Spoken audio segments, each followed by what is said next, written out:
Dans le livre de Genèse chapitre 3,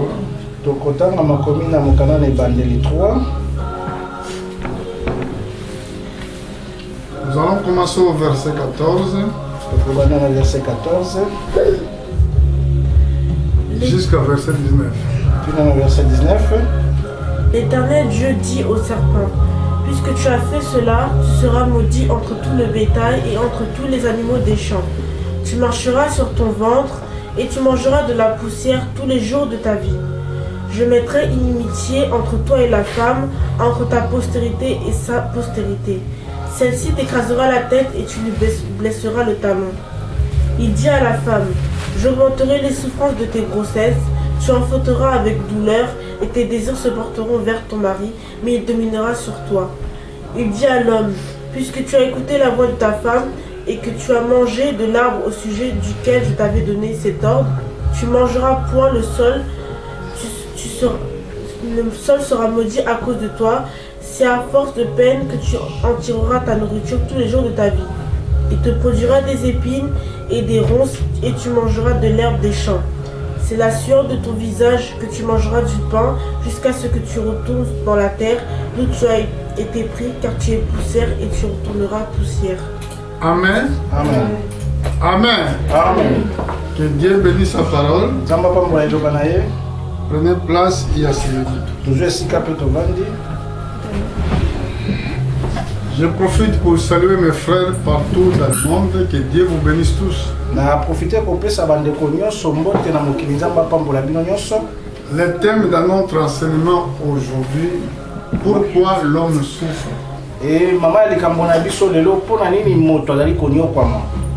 Pourquoi l'homme souffre jusqu'à aujourd'hui. Mais quand Dieu a créé l'homme sur la terre, l'homme ne souffrait pas. Il y a beaucoup de gens qui condamnent Dieu parce que pourquoi il nous laisse dans cette souffrance. Parce que nous sommes des enfants. C'est Dieu est notre Père. Si il nous punit, parce qu'il nous punit à cause de nos propres fautes. La punition même révèle l'amour de Dieu vers l'homme. Nous allons voir ça dans les autres versets. Mais ici nous avons vu où ça a commencé la souffrance de ta famille. Nous allons bien expliquer certaines choses ici, si nous allons avoir le temps vraiment de les expliquer profondément. L'homme a péché. L'homme a désobéi les principales lois de Dieu. Mais l'homme il est tombé dans le péché parce qu'il était séduit. Et moto akweki na lisumu poete ye azalaki séduit amekamaki. Pour cela que le péché entre dans le monde et domine le monde tout entier. Yango lisumu ekotaki na mokili ekambaki mokili mobimba. C'était pas la volonté de l'homme pour pécher. Ezalaki mokano na moto te poeta sumuka. Mais Satan les a poussés pour pécher contre Dieu. Et Satana atindi bango ba sumuka contre Nzambe. Imagine que l'homme vivait dans le jardin d'Éden, où il n'y avait pas de souffrance ni maladie, ni difficulté. Satan, il a pénétré dans ce jardin. Il a dit à l'homme de faire ce que Dieu avait interdit. C'est là que, à partir de ces jours-là, il y avait l'inimitié, il y avait des maladies, il y avait des souffrances. À partir de les mêmes jours. Il n'y a aucune protection qui était possible. Il y a des maladies qui sont entrées. Parce que le péché a été commis au début de l'après-midi. Et lisumu ekotaki na ebandeli ya midi. Dieu voyait comment les jardins d'Éden étaient devenus. Et nkolo amonaki lolenge elanga na Edeni ekomaki. À ce moment-là, les animaux ont commencé à se tuer entre eux. Na tango wana banyama bali koboma na bango na bango. Les serpents ont commencé à tuer les autres animaux. Et nyoka bali koboma banyama misusu. Il y avait un véritable trouble qui s'est commencé. Mobulu ekotaki na elanga na Edeni. Vous savez, quand Satan entre dans votre vie, dans votre famille, Oui bien te Satan soka koti na bomo ina to na libota na yo. il ramène les troubles et les difficultés. Ya memaka ba pasi pe minyoko. Ici,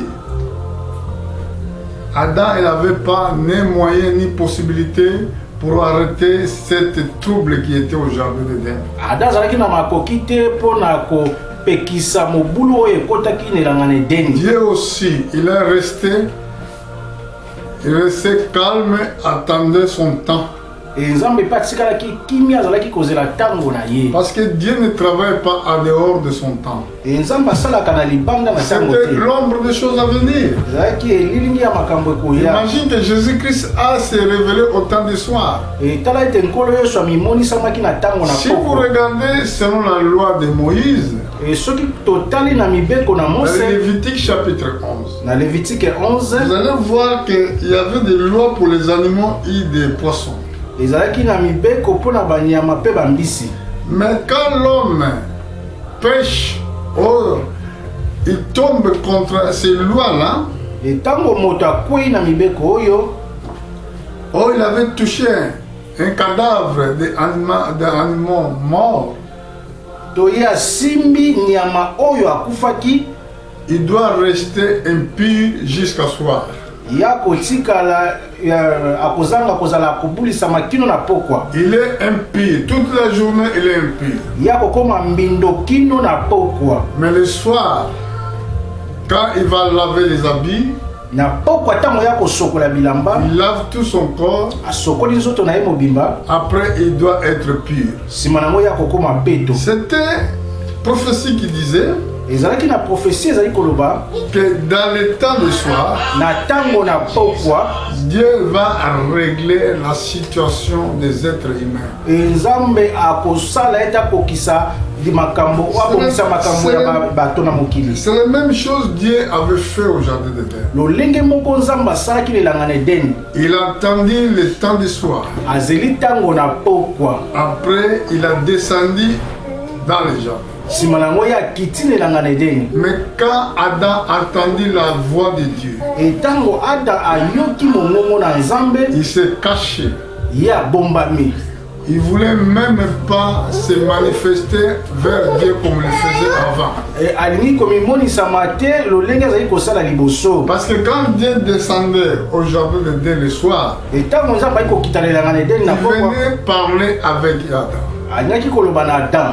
Mais à ce jour-là, Adam, il a fui devant Dieu. Na mokolo wana Adam akimi liboso na Maintenant, Nzambe. Dieu commence à appeler l'homme. Kasi Nzambe abandi kobenga moto. Adam, Adam, où es-tu? Adam ozali wapi? Adam, il a répondu, je me suis caché parce que je suis né. Adam lobi ete na bombami mpo ete naza bolumbu. Et l'Éternel lui dit, qui t'a appris que tu es né? Nzambe alobi na ye ete nani ayebi soki Vous ozali voyez, bolumbu. là, il y a autre enseignement qui est entré. Qui t'a appris? Malakisi mosusu ekoti nani atali soki ozali Et c'est bolumbu. pour cela que l'Église doit écouter vraiment la vraie parole de Dieu. Yango etongo esengeli yoka vraiment liloba na Nzambe ya Il y a malamu. beaucoup des églises qui ne sont pas les églises de Dieu. Ezali na betongo ebele ezali ya Nzambe Si te. vous écoutez cela, Soki boyi koyoka si vous yango, écoutez leur message, soki boyi koyoka sango na c'est là que bango. nous voyons maintenant beaucoup de choses qui sont introduites dans l'église. Yango boyi komona makambo ebele ekoti na etonga.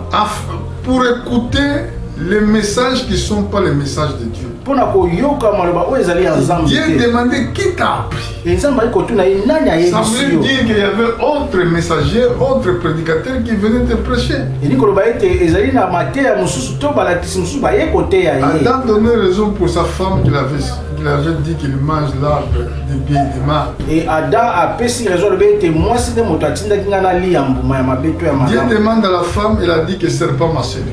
Et nzamba tuni na moi si bi nyoka moto akosi ngai. Et l'Éternel Dieu dit à serpent, puisque tu as fait cela, tu seras maudit entre tous les bétails, entre tous les animaux des champs. Tu marcheras sur ton ventre et tu mangeras de la poussière tous les jours de ta vie. Yawe nzamba lobi na nyoka lokola osali boye na kopesa yo etumbu na kati ya banyama nyonso ya zamba pe ya mboka. Banda lelo na bomoi na yo mobimba okobanda kotambola na libumu pe okozala kolia mabele. C'est là que Dieu avait maudit Satan. Et esika nde nzambe alakelaki satana mabe. Même Satan, quand il s'est révélé devant Dieu, quand il s'est rebellé devant Dieu, Dieu n'est pas maudit Satan.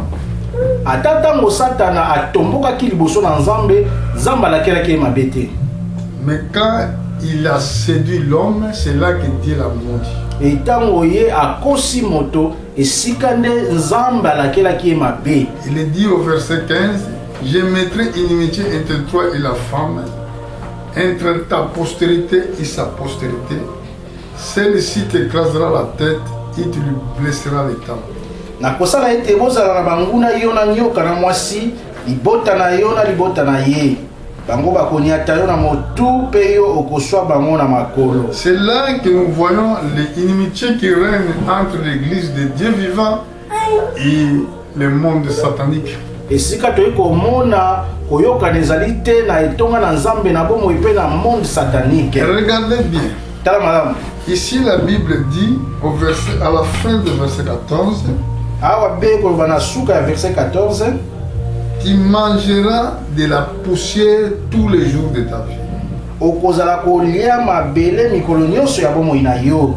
Prêtez attention bien à ces versets-là, dans ces derniers passages de l'écriture. Et sala bokebi tatsa makanisia na version ya suka. Si je monte vers verset 19, Na verset 19, regardez ce qu'il avait dit à l'homme. et tala oyo alobaki na moto. C'est la sueur de ton visage qui te mangera ton pain jusqu'à ce que tu retournes dans la terre où tu as été pris. Car tu es poussière, et tu retourneras dans la poussière.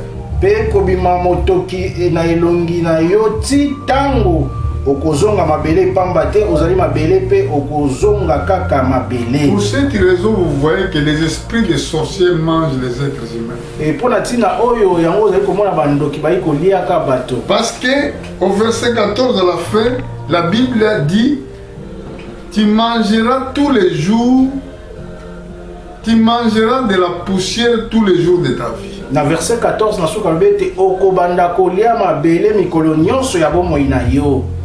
À la fin du verset 19, c'est écrit, car tu es poussière et tu retourneras dans la poussière. Et na suka ya verset 19 bete pamba te ozali mabele pe okozonga kaka mabele. Donc l'homme était tiré dans la poussière. Moto azwamaki na mputulu. Et toutes les guerres que vous voyez sur la terre Bitumba nyonso bali komona na mokili est pour détruire l'homme. ezali pona kobebisa moto. Mais vous devez avoir l'esprit de la sagesse de comprendre ces mystères. Esengeli kozala na molimo ya bososoli pona kososola Il y makambo a des oyo. scientifiques qui fabriquent les vaccins pour tuer les humains. Et bato na mayele bali kosalaka ba vaccin pona koboma bato. Parce que leur monde, ils travaillent à partir des sang humains. Pote mokili na bango bali kosala yango na nzela ya makila na bato. Leur nourriture, c'est le corps des êtres humains. Et bilei na bango ezali banzoto ya bato. Et c'est pour cela, Satan, il nous traite comme, il nous voit comme des animaux qui sont dans les battoirs. Et yango satana ali komona bikela mulokola banyama o bali koteka na bisika ya babomaka. C'est là que ça a commencé notre souffrance. Esika wapi bampasi na biso ebandaki. Regardez, au verset 16, il dit à la femme, j'augmenterai la souffrance de ta grossesse, tu enfanteras avec la douleur, tes désirs se porteront vers ton mari, mais il dominera sur toi.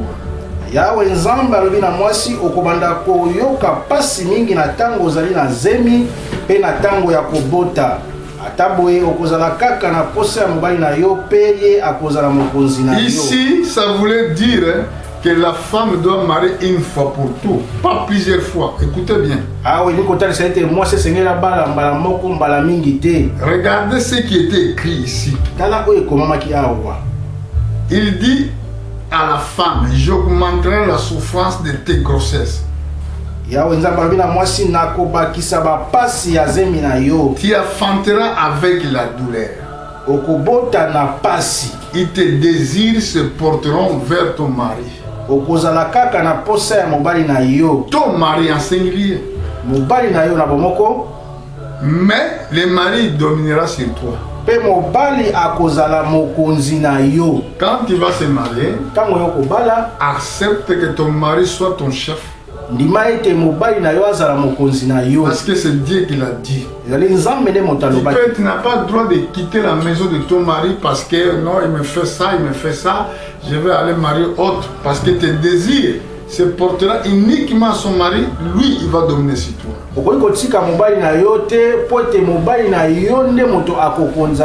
Si tu vas douter à ces choses, sachez-le bien que tu as choisi autre chemin qui peut te conduire à l'enfer. Là, ça a commencé notre douleur.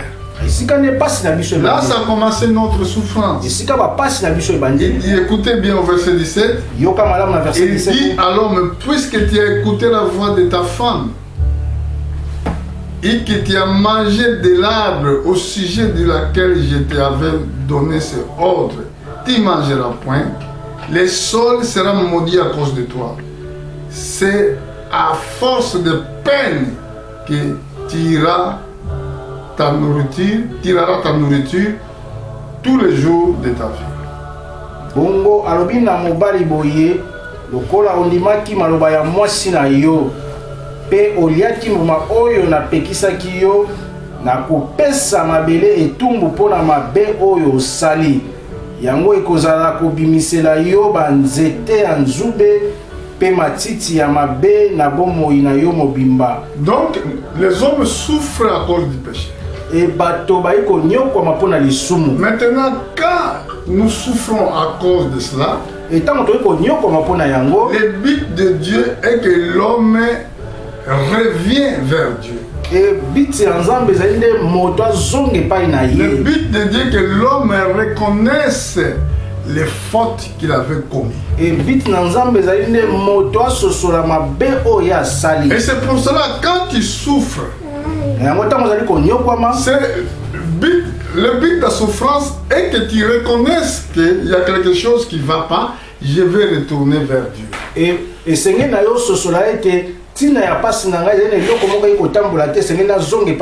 Parce que notre Dieu nous a donné l'héritage qui était la terre. La terre c'était notre héritage. Ce n'est pas été héritage de Satan. Dieu avait créé la terre afin que l'être humain vive sur la terre.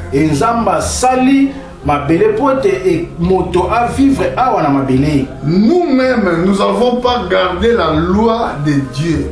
Nous avons donné la terre au diable. C'est pour cela que le diable a cette audace de dire. Il disait même au Seigneur Jésus-Christ, si tu vas prosterner devant moi, je te donnerai la terre. Je donne à tout ce que je veux. C'est pour ça que la majorité des présidents de la République, des ministres, ils sont des serviteurs de Satan. Ministre ya Satana sont des serviteurs. Bazali basali ya Satana. Si vous voulez faire cette recherche, vous allez comprendre que tous les rois de la terre, ils partent dans le royaume satanique. soki olingi ete luka makambo okomona ete bakonzi ya mboka nyonso bazali na kosalela Satan. C'est pour cela apôtre Paul avait dit que nous combattons contre le gouvernement, contre les esprits méchants dans les lieux célestes. Yango toma Paul abaki tutoyi kobunda pona pa milimo oyo ya likolo. Ici, voilà le but de la souffrance que tu as dans ta maison. Et awa talantina ya pasi ozali na yango na ndako na Mais yo. quand il y a cette souffrance, Tango ozali na pasi oyo, venez à Dieu. yake pa ina Nzambe. Viens pleurer devant lui. Yaka kolela liboso na Nzambe. Afin que lui seul qui peut t'accueillir. Kaka ye moto akoki koyamba Dans yo. le livre de Matthieu au chapitre 11 verset 28-29, Na mokana Matayo 28-29, il a dit que venez à moi vous tous que vous êtes chargés et opprimés. albete boya epai na ngai bino nyonso botondi na mikumba pe bolembi. Je vous donnerai le repos. Na kopesa bino Donc kimia. c'est lui seul qui peut te donner le repos. Kaka Nzambe ne moto akoki kopesa Parce que kimia. chaque jour dans la vie, il y a une peine que vous devez supporter. Mikolo nyonso ya bomoi na yo ezali na pasi moko esengeli ovivre. Donc la peine est là et à cause du péché, c'est pour cela que nous subissons des peines du jour. Et bapasi oyo ezali mpona lisumu yango toyi komonaka bapasi oyo. Mais il révèle aussi que Dieu nous aime. Ayi kotalisa pe ete Nzambe alingaka Parce biso. qu'il nous punit comme des fils. Ali kopesa biso etumbu lokola bana. Si vous regardez Hébreux chapitre 12, commencez au verset 6. Na Hébreux 12:6. Regardez rapidement. Nous allons voir ce que la Bible a dit là-bas. Dans le livre des Hébreux. Hébreux chapitre 12. Hébreux 12.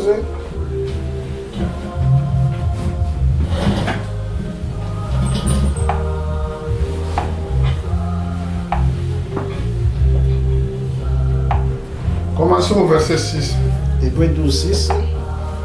Car le Seigneur châtie celui qu'il aime et il frappe de la Vierge tous ceux qu'il reconnaît pour ses fils. Supporter le châtiment, c'est comme des fils que Dieu vous traite, car quel est le fils qu'un père ne châtie pas?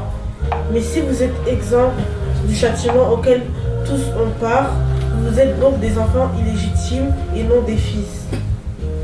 D'ailleurs, puisque nos pères, selon la chair, nous ont châtiés et que nous les avons respectés, nous devons, nous pas à bien plus forte raison, de nous soumettre au Père des esprits pour avoir la vie. Nos pères nous châtient pour peu de jours comme ils le trouvaient bon, mais Dieu nous châtie pour notre bien, afin que nous participons à sa sainteté. Il est vrai que tout châtiment semble d'abord un sujet de tristesse et non de joie, mais il est produit plus tard pour ceux qui ont été ainsi exercés un fruit paisible de justice. Fortifiez donc vos mains languissantes et vos genoux affaiblis. Amen. Amen. Donc ce n'est pas quand vous souffrez que Dieu ne vous voit pas. Dieu ne connaît pas votre souffrance. Mais il fait cela afin que toi tu reviens à lui. Afin que la nature qui est en toi change. Afin que la nature qui est en toi reçoit la transformation. Ce n'est pas d'aller dire que dans notre famille nous avons la souffrance, il n'y a rien qui marche dans votre famille, mais il y a une solution quelque part s'il n'y a rien qui marche dans ta famille.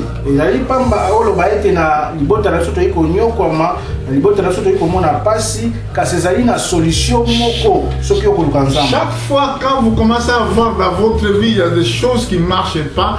Premièrement, les choses que tu dois faire, regarder façon de marcher, façon d'être devant Dieu. Et tant que nous komona makambo ekotambola te na bomoi na yo eloko liboso tala lolenge na yo kotambola liboso na Nzambe. Ce que tu dois faire, ce qui était écrit dans le verset 12, fortifiez donc vos mains languissantes et vos genoux affaiblis. Le verset 12 et comment mi boye fortifiez donc vos mains. Soki maboko na bino elembi pe ma bolongo na bino esili makasi. Donc là, ça montre comment nous devons vaincre les épreuves de la vie. Nous devons vaincre seulement si nous avons l'enseignement de Christ. La souffrance, ça nous fait approcher devant Dieu. Et bah passe ezali ko sala ete to pousse na liboso na nzambe. Parce que si vous êtes dans l'abondance, c'est trop difficile pour s'approcher devant Dieu. Et son que ezali na kofulu kisama ezali passe po ete o pousse na liboso na nzambe. Mais quand vous êtes dans la souffrance, Tango ezali ko nyokwama. quand il n'y a rien qui marche, Tango loko moko te ezali ko ce que tu tambola. dois faire, O esengeli na yo sala. poser les genoux par terre, Tia mabolongo na yo na se. chercher Dieu dans la prière, Luka nzambe na mabonde. approchez-vous devant lui avec un cœur sincère. Poussana epai na ye na motema C'est malamu. pour cela dans le livre de Matthieu, Yango na mokanda Matayo, au chapitre 11, Matthieu 11, au chapitre 11, verset 28, si tu peux me lire ça. Matthieu 11, 28. Regardez ce que Jésus avait dit jusqu'à verset 29. Qui est dans le verset 29. Tu dois être toujours prudent. Venez à moi, vous tous qui êtes fatigués et chargés, et je vous donnerai du repos. Prenez mon joug sur vous et recevez mes instructions, car je suis doux et humble de cœur, et vous trouverez du repos pour vos âmes. Venez à moi, tous que vous êtes fatigués. Boye epai na ngai bino nyonso Vous bolembi. tous, vous êtes fatigués. Bino nyonso oyo Vous bolembi. tous que vous pleurez. Bino nyonso bozali Dieu kolela. vous appelle. Nzambe ayi kobenga bino. Venez. Boya. Mais le problème est que les gens ne veulent pas venir. Likambo ezali nde bato balingi koya te. Il a dit encore, Alobi lisusu. prenez mon joug, Alobi ete bozwa bajugi na ngai. prenez mes instructions, Bozwa oyo ezali mibeko na ngai. car je suis doux du cœur. Po ete nazali kikime ya motema. Doux, Motema ya kokita ya bonzambe. et vous recevez les repos dans vos âmes. Pe bokozwa kimia na baame na La bino. perturbation vient dans notre âme. Et ba perturbation ekoya na baame na La biso. douleur de la souffrance de la vie. Et ba pasi ya Il bomoi. n'y a rien qui marche, pas de travail, pas de la bénédiction, des maladies dans la famille. Et ezali eloko moko te kotambola babokono na mabota. Venez à Jésus-Christ. Yake pai na nkolo Yesu. Il vous donnerait le repos. Akopesa yo kimia. Nous sommes nés dans cette punition Tobotami na etumbu oyo. de souffrir, Ya komona mais pasi. pas seulement rester en souffrance. Ezali kaka te totikala na bapasi. Mais demain, nous allons surmonter la souffrance de nos vies. Lobi tokoza likolo ya bapasi ya Dieu bomoi na fait biso. cela afin qu'on les craigne. Nzambe ayi kosala yango po ete tobanga ye. C'est pour cela, si vous regardez ce qui était promis, Jésus-Christ aussi, il a vécu les mêmes choses. Nkolo Yesu mpe amonaki bapasi lolenge. Il a vécu la même situation. Amonaki lolenge moko Dieu kaka. nous frappe comme des enfants Nzambe abetaka biso lokola bana afin que notre nature soit changée. po ete lolenge na biso Si ebongwana. vous regardez dans le livre d'Ésaïe chapitre 53, Soki totali na mokanda na Ezaïe nous 53. allons voir aussi ce que la Bible nous dit. Et tokomona mpe oyo bible elobi na biso. Rapidement au verset 3, 4. Qu'est-ce que prophétie parlait de Jésus-Christ? Ezaïe 53. Méprisés et abandonnés des hommes, hommes de douleur et habitués à la souffrance, semblable à celui dont on détourne le visage, nous l'avons dédaigné, nous n'avons fait de lui aucun cas. Cependant, ce sont nos souffrances qui les a portées, c'est de nos douleurs qu'il s'est chargé, et nous l'avons considéré comme puni, frappé de Dieu et humilié. Amen. Amen. Jésus-Christ aussi, il est né dans la souffrance. Nkolo Yesu mpe abotami na bapasi. La Bible dit mépriser et abandonner des hommes. Et alobi ete baméprisaki ye mpe batikaki ye na bato. Homme de douleur, habitué à la souffrance. Moto ya mawa, moto amesana na pasi. Semblable à celui dont on détourne le visage. E totolaki ye tosundolaki ye lokola moto oyo balingi komona ye na miso Nous te. avons dédaigné, nous n'avons fait de lui aucun cas. Jokande 4. Totalaki ata moke te. Totalaki ye ata moke te. Cependant, ce sont nos souffrances qu'il portait. Jokande ezalaki bapasi oyo ezalaki ya biso ye azalaki konyokola C'est mpona de nos biso. douleurs qui se chargeaient. Ezalaki bapasi na biso oyo amemaki. Nous avons considéré comme puni, frappé de Dieu et humilié. Kasi biso tozalaki kokanisa ete nzambe moto apesi ye etumbu abeti ye Pour akitisi ye. nous, Jésus-Christ doit souffrir. pona biso nkolo Yesu ngai komona pasi. La Bible dit mais il était blessé pour nos péchés. Et Bible lobi ete azwaki bapota pona masumu na biso. Brisé pour nos iniquités. Azalaki brisé pona mabe na biso. Les châtiments qui nous donnent la paix étaient tombés sur lui. Châtiment ekopesa biso kimia ekweki likolo na ye. Sur lui, il s'est passé maîtricide que nous sommes guéris. Na mapipi na yende biso to longaki. Pendant qu'il souffrait, Tanga komona pasi. était pour ramener la guérison dans nos vies. Ezalaki pona komema lobiko na bomo Et na c'est pour biso. ça qu'il nous appelle par réconciliation. Yango ikobenga biso na boyokani. Venez, vous tous que vous êtes fatigués. Boya bino nyonso bolembi. Vous qui pleurez. Bino batu boyi kolela. Vous qui subissez la souffrance de ce monde. Bino batu komona ba pasi ya mokili C'est oyo. pour cela qu'il avait donné l'exemple Yango apesaki ndakisa sur cet enfant unique. mwana oyo kaka Je moko. pense que je vais aller finir par là. Nakasi ete na okende kosuka kuna. Enfant unique Mwana kaka oyo moko qui avait demandé la recherche. oyo asengaki bozwi. Il demandait à son père pour donner un part de sa recherche. C'était dans le Luc chapitre 15, je crois. Asengaki papa na ye bozwi po akende koluka na ndenge na ye moko. Cet enfant qui ne voulait pas vivre ensemble avec son père. E mwana oyo alingaki kozala so esika moko na papa na ye C'était te. un mauvais enfant. Alaki mwana moko On mabe. peut dire que c'était mauvais. Tokoki koloba ete Mais azalaki c'est mwana l'image mabe. des êtres humains. Ezali elilingi ya bato. Vous, vous êtes des mauvais. Bino bozali Parce que mabe. vous ne voulez pas vivre ensemble avec votre père. Bolingi kovivre ensemble te na papa na Il bino. vous appelle de venir vers lui. Benga bino boya epai na Mais ye. vous ne voulez pas venir. Bino bolingi koya te. Dieu est celui qui a créé la terre. Nzambe moto asalaki Mais mokili. il a créé ça pour but, pour donner aux hommes. Asali yango na ntina po ete apesa na Pour moto. donner aux êtres humains. Mpona kopesa na bikelamu. Mais maintenant, nous disons que non. Donne-nous cette richesse. Ce n'est plus à toi. C'est nous que nous allons bien gérer ça. Biso tolobi ete pesa biso bozwi ezali ya yo te. Biso moko esengeli totambwisa yango. Pour gérer la richesse, nous avons donné à Satan. E mpona kogere oyo topesa Au na lieu Satan. de bien gérer la richesse. Mpona kosalela yango malamu. Au rien, c'est vrai que tout ça est là, malade, on a comme ça. Esengeli tosalela yango malamu. Et nous avons donné à Satan. Biso topesi yango na C'est Satan. ça, les paraboles de notre Seigneur. Yango nde lisese ya nkolo na biso. Le plus jeune dit à son père, chapitre 15, je suis au verset 12. Le plus jeune dit à son père, mon père, donne-moi la part de mes biens qui doit me revenir. Et le père leur partagea son bien. Mwana yaleki alobi na tata na ye, tata kabola bomengo na yo pesa ngai oyo ya ngai. Ndambo bongo tata wana akaboli bomengo na ye na bana na ye mibale. Donc, donc cet enfant-là, E mwana oyo il a demandé ses richesses, ses biens. asengi bozwi na ye. Et il a dit à son père, partage-moi mes biens. E mwana oyo alobi ete pesa nga oyo eza bozwi na ngai. Et le père leur partageait son bien.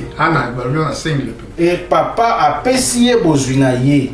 Prenant ses biens, Kozwa bozwi na ye, il est parti loin de son père. akei mosika ya papa na ye. Regardez que cet enfant était le plus jeune. Tala ete mwana oyo azalaki ya leki. Parce que l'homme a été la dernière création que Dieu a créée sur la terre. Moto azali oyo ya suka oyo nzambe akelaki na Dieu mokili. avait créé l'homme, c'était vendredi. E nzambe asalaki moto mokolo na Mais mitano. les anges étaient déjà là. Baangelu bazalaki deja wana. Les anges étaient déjà là. Baangelu bazalaki deja wana. Mais Dieu a créé l'homme vendredi et samedi, Dieu se reposa. E nzambe asali moto mokolo na mitano mpe mokolo na poso nzambe apemaki. Et l'homme a demandé ses biens. Il est parti loin de son père.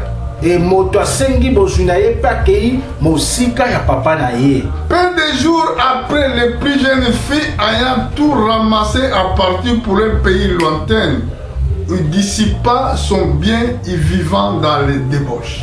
Verset Verset 13.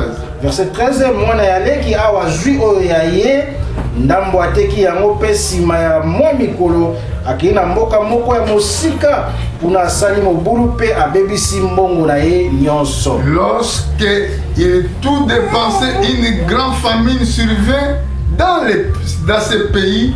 il a commencé à se trouver dans les besoins. Tango atikalaki maboko pamba, nzala mingi ekoti na mboka wana pe abandi kolelalela. Allah se mettre au service des habitants du pays qu'il envoya dans ses champs garder le poste.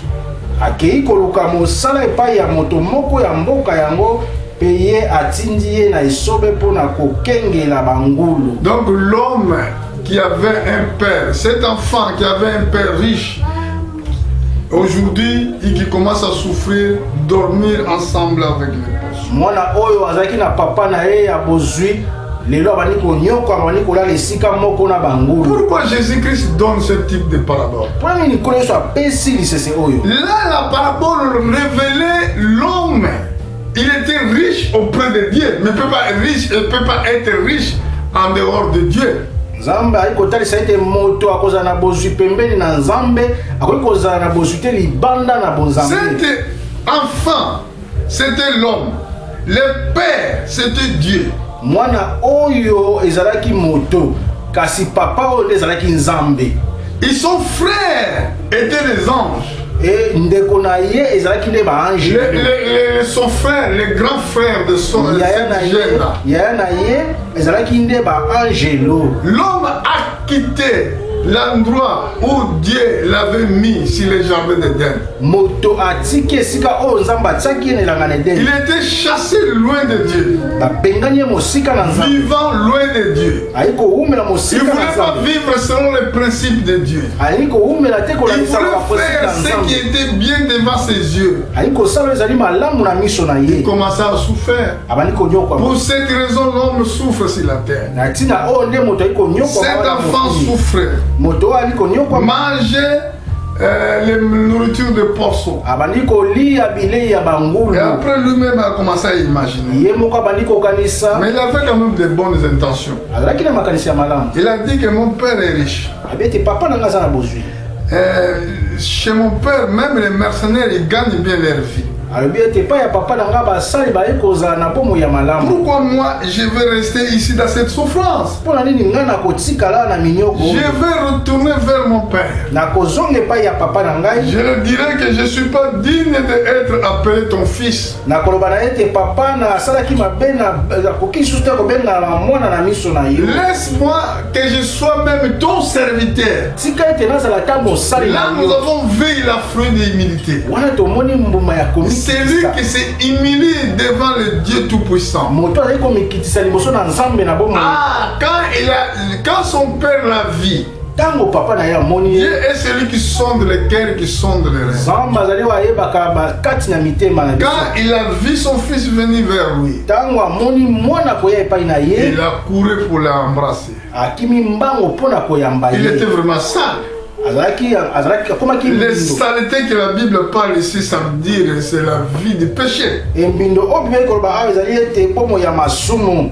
Il a envoyé ses serviteurs, lave-les, enlève-les tous les habits qu'il porte. abina basali ete bosokola ye bolongola ye bilamba oyo alati. Prenez un bœuf gracié, tuez pour moi, je vais faire une fête. bozwa ngombe moko ya mafuta boboma po tosepela.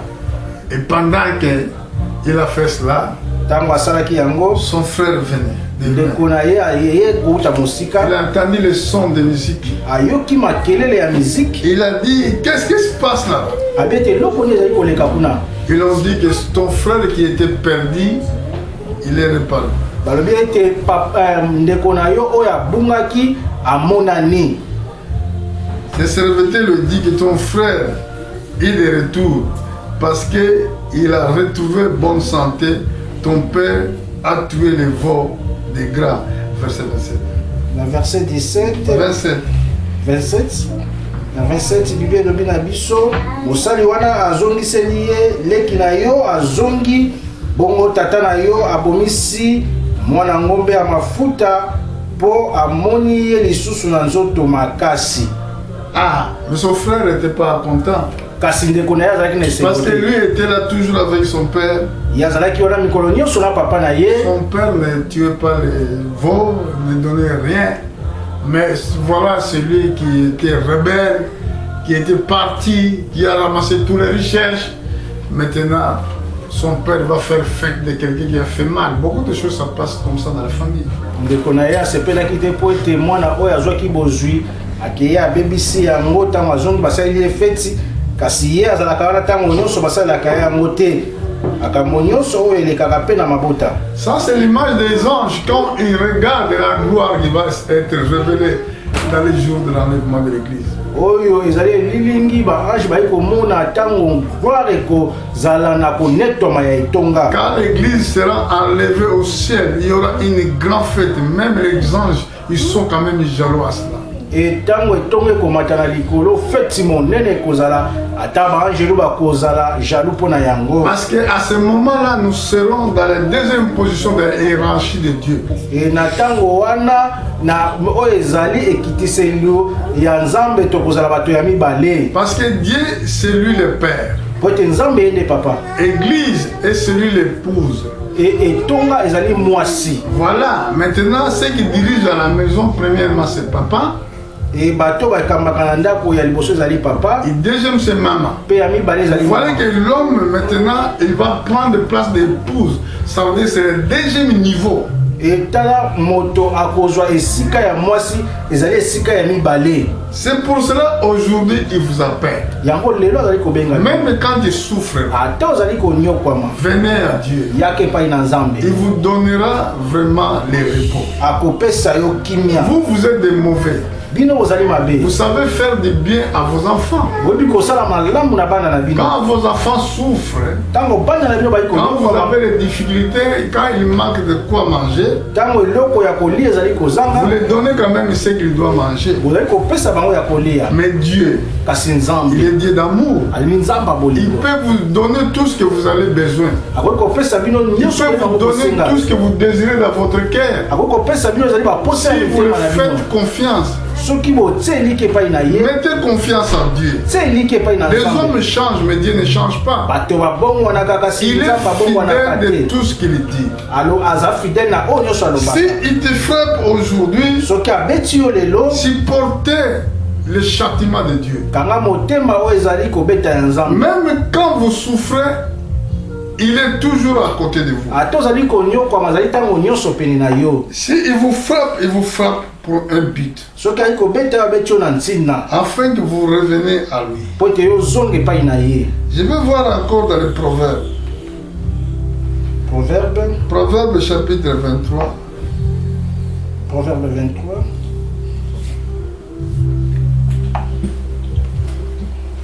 Je suis au verset 13 et 14.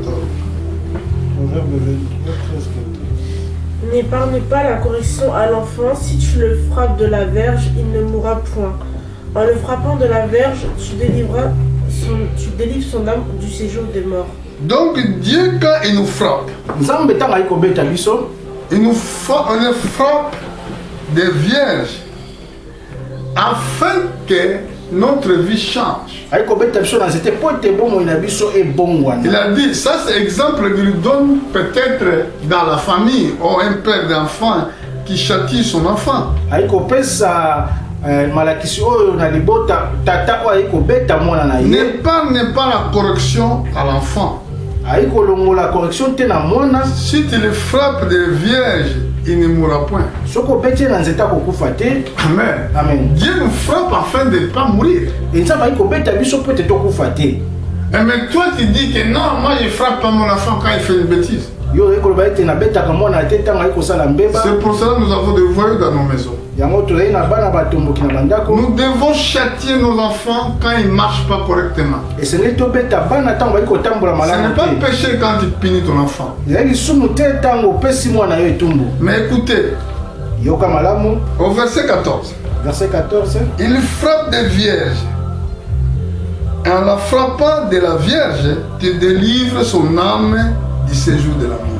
Ali kobeta mwana na nzete pa ali kolongola ye na esika ya Si bakufi. tu vas frapper ton enfant Soki okobeta mwana na yo dans les vierges, na nzete tu délivres son âme dans le séjour de mort.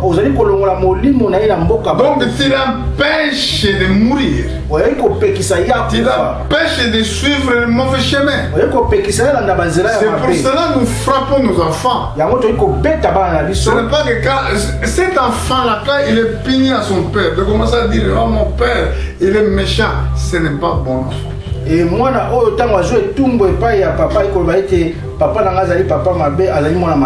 tous les gens qui critiquent Dieu, et s'il nous a aimés, pourquoi il nous laisse de mourir, et pourquoi il laisse des guerres, pourquoi il laisse des problèmes dans le monde, ce sont pas des enfants de Dieu d'ailleurs.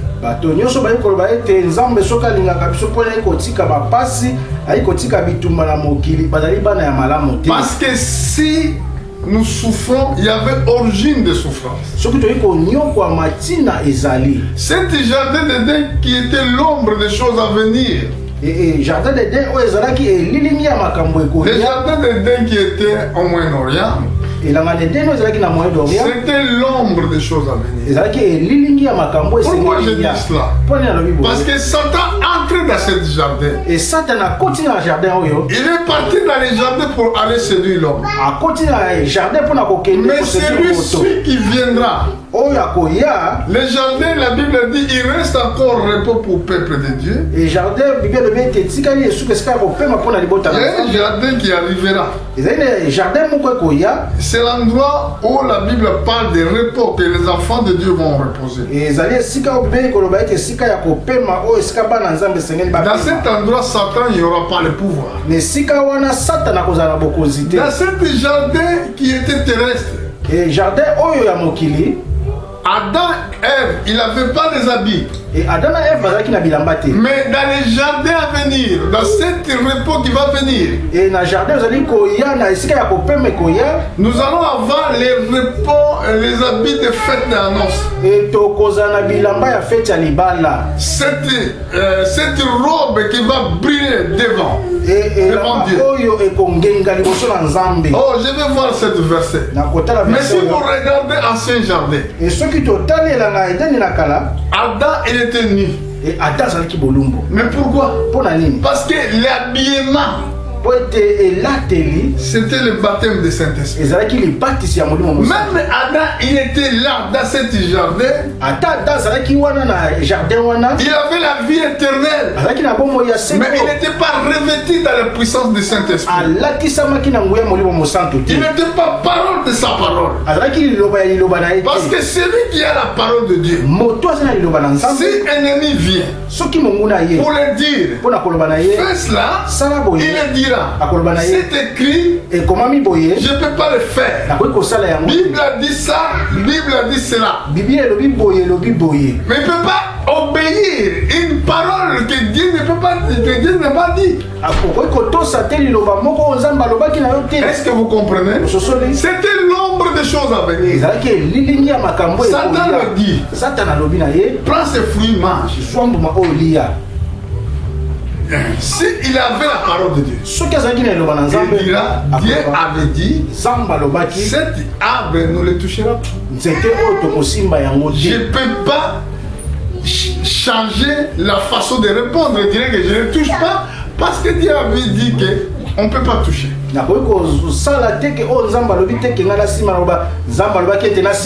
Regardez par exemple Jésus. Quand il était tenté, on dit que si tu prosternes devant moi, je te donnerai la terre et toutes ces royaumes.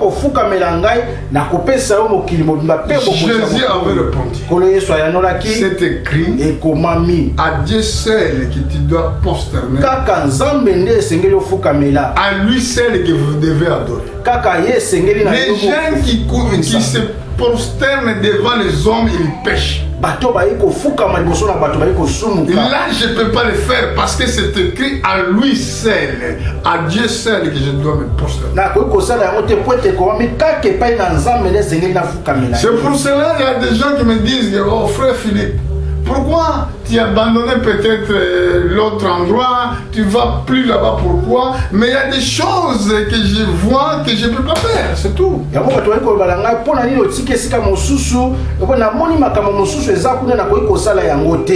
ne peux pas aller prosterner devant quelqu'un, non, c'est impossible. Si vous voulez, je vous donne le verset, pardon.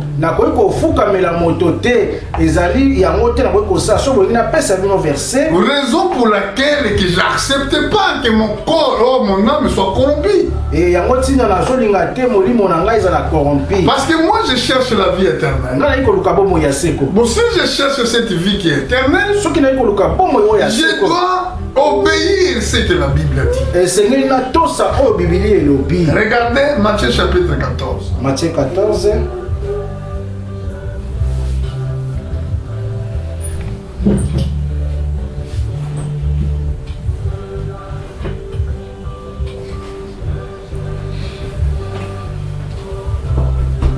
Au verset 8.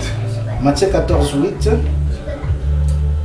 À l'instigation de sa mère, elle dit, donne-moi... Matthieu chapitre 4, verset 8. C'est écrit. Soyez attentifs et lisez plus fort. Les diables les transportant encore sur une montagne très élevée, lui montrant tous les royaumes du monde et leur gloire. Il dit, je te donnerai toutes ces choses si tu prosternes. Il m'adore. Écoutez la réponse du Seigneur. Jésus lui dit, retire-toi Satan, car il est écrit, tu adoreras le Seigneur ton Dieu et tu lui serviras lui seul. Zabola memie lisusu na likolo ya ngomba moko ya molai penza alakisi ye bamboka nyonso ya mokili mpe lokumu ya bakonzi na yango. Alobi na ye nakopesa yo nyonso wana soki ofukameli ngai mpe okumisi ngai. Bongo Yesu alobi na ye Satan longwa ikomama boye fukamela nkolo nzambe na yo pesa ela bobele ye. Donc Jésus il a bien répondu qu'il doit seulement prosterner devant Dieu, pas devant autre créature. Et nkolo Yesu alanyolaki malamu alobi na ye ke esengeli ofukamela kaka nzambe na yo kasinekela mo mosusu te. Acte chapitre 10 verset 25. Acte 10 25. Lorsque Pierre entra, Corneille qui était allé au devant de lui tomba se prosternant. Nous allons voir ce que l'apôtre Paul avait répondu. Au verset 25, Acte chapitre 10. Au verset 26, mais Pierre les releva et disant, lève-toi. Mais moi aussi je suis homme. Voilà. Na tango Pierre alingaki kokota na ndako ya Corneille afukameli ye na botosi nyonso kasi Pierre atelemisi ye pe alobi telema pamba te ngai pe nazali kaka moto. Amen. Amen. Donc c'est pour cela qu'il y a des choses où on voit à des fois nous posons la question pourquoi ces chrétiens se comportent comme ça une fois que la Bible dit on ne peut pas le faire. Et tango mosusu makambo komona tokoloba pona ni ba chrétien ba yiko tamusa maboye or que za makambo mosusu tokoyi ko sala te. Amen. Amen. Nous allons voir encore autre écriture. Donc au tel asuma koyi mosusu. Je crois dans les livres de Apocalypse chapitre 19. Apocalypse 19. Au verset 10. Verset 10. Il y en a encore d'autres, mais peut-être il n'y aura pas le temps. Et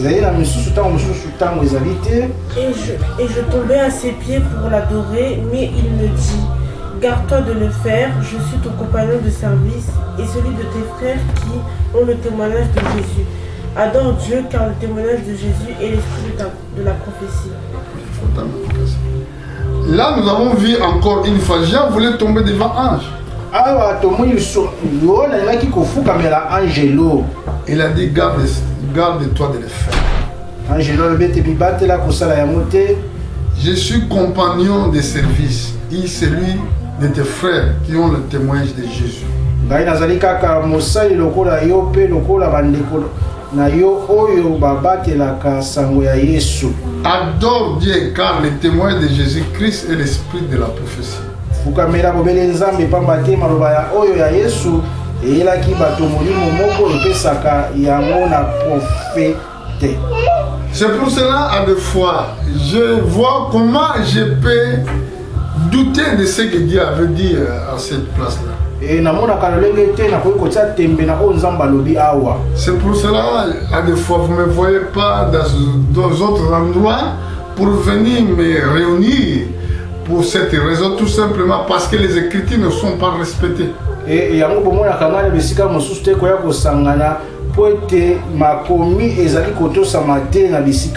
J'aime bien la parole de Dieu. J'aime bien les lire tels qu'ils sont écrits. La Bible dit n'ajoutez rien à sa parole. Ne retire rien de sa parole. Je reviens dans le sujet de le paradis que nous attendons. Le paradis passé était l'ombre des choses à venir. Parce que dans ce paradis, Satan entrait, il faisait tout ce qu'il veut. Malgré qu'il y avait l'arbre de vie, il y avait aussi l'arbre de la mort qui est l'arbre de science. Et l'homme qui était dans ce paradis, il était nu. Mais dans cette paradis qui va venir, nous allons avoir les habits de fête de la noce. Et c'est pour cela que nous lavons ces habits-là. Quand tu écoutes la parole de Dieu, tu es en train de laver ton robe. Et c'est pour cela que c'est écrit au verset, dans cet chapitre, dans le verset 8. Apocalypse. Apocalypse 19, verset 8. Apocalypse 19, 8. Et il lui a été donné de se revêtir d'un fin lin éclatant pur, car le fin lin ce sont les œuvres justes des saints. Et l'ange me dit, écris heureux ceux qui sont appelés au festin des noces de l'agneau. Et il me dit, ces paroles sont les véritables paroles de Dieu. Amen. Amen. Oh, ça c'est ça qui va être dans les derniers jours. À lui a été donné de se revêtir d'une félin éclatant pire, car les félins, ce sont les œuvres de juste des saints.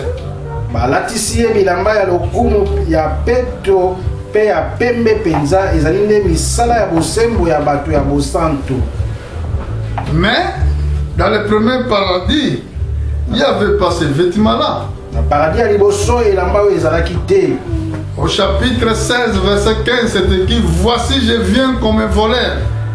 Heureux celui qui veille et qui garde ses vêtements, afin qu'il ne marche pas nu et qu'il ne voit pas sa honte. C'est Apocalypse chapitre 16, verset 15. Apocalypse 16, 15. Et comme ami boye, on kola lobi, yoka na koya lokola moyibi, et c'est mon amoto.